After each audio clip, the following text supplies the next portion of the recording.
18ஆம் படி கருப்பசாமியை போற்றி. என் தங்கப் பிள்ளையே, ஒரே ஒரு முறை மட்டும் நான் சொல்வதை கேள். உன் வாழ்க்கை மாறும். நம்ப முடியாத பேரதிசயத்திற்கு உன் வாழ்க்கை இங்கு தயாராகி கொண்டிருக்கின்றது. யாருடைய வருகைக்காக என் தங்க பிள்ளைகள் இங்கு காத்து கொண்டு இருந்தார்களோ அவர்களின் வருகையே உன் வாழ்க்கையில் மாற்றத்தை அறிவிக்கப் போகிறது. நீ எது வேண்டும் எது வேண்டாம் என்று என்னிடம் சொல்லிவிட்ட பிறகும் உன் மனதில் கலக்கத்தை ஏன் வைத்து கொண்டு இருக்கின்றாய்?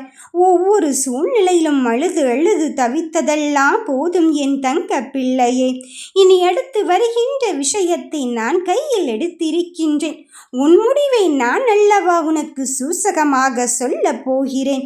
யார் வந்தால் உன் வாழ்க்கை நலமாக இருக்குமோ, யார் இருந்தால் உன் வாழ்க்கை அடுத்த கட்டத்தை நோக்கி பயணிக்குமோ அவரை உன் வாழ்க்கையாக்க நான் முயற்சிக்கும் போது யாரும் இல்லையே என்றெல்லாம் யோசிக்காதே. உனக்கான தலைப்பை நான் கொடுத்திருக்கின்றேன். உனக்கான விதியை நான் மாற்ற வந்திருக்கின்றேன். அப்படி இருக்கும் பட்சத்தில் உன் வாழ்க்கை அப்படியாகுமோ இப்படியாகுமோ என்று எதிர் சூழ்ச்சியில் இருந்து உன்னை எதிர்பார்த்து கொண்டு இருக்கின்றார்கள். எப்படியாவது கீழே வீழ்ந்தே விடுவாய் என்று நினைத்து கொண்டு இருக்கின்றார்கள். அவர்களுக்கு பதில் சொல்லும் விதமாகத்தான் உனக்கான வாழ்க்கையை அவரை கொண்டு வந்து சேர்க்கப் போகிறேன். உடனடியாக உன் வாழ்க்கை இப்பொழுது மாற்றத்தை நோக்கி ஆரம்பிக்கப் போகிறது. புத்தம் புதிய ஆரம்பம் இங்கு தொடங்கிவிட்டது.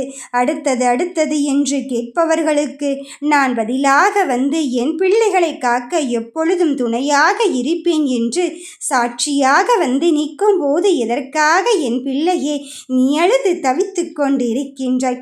அழுதது போதும், உன் கண் கலங்கியதும் போதும். உனக்கு ஆறுதலாக மட்டுமல்லாமல் உன் வாழ்க்கையாகவே இந்த கருப்பண்ணசாமி நான் உன் வீட்டை தேடி வந்து இருக்கின்றேன். நல்லவர்கள் சில சமயம் சோதிக்கப்படுவார்கள். ஆனால் அந்த சோதனை நிரந்தரமாகி விடுமோ என்று மட்டும் எண்ணிக்கொண்டு இருக்காது.